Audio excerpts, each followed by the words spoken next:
يا جماعة أكبر كابوريا، شايفين بصوا الحجم قد ايه؟ حجمها كبير جدا، شايفين؟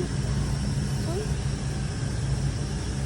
طبعا الواحدة من دي بتقف ب20 دولار. الجمبري الطبق ده كله ب26 دولار. طبعا هو مش كبير قوي يعني.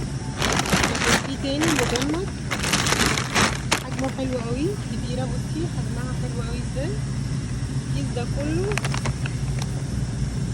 38 دولار. ده فيه 4 باوند.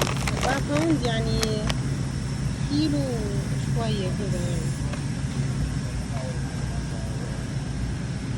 شايفين الأسماك جميلة أوي. ده القاروص. القاروص هنا الطبق ده فيه 4 سمكات كبار ب40 دولار. سمكة تقف ب10 دولار. بس هي الحقيقة إن الباوند فيها 9 دولار.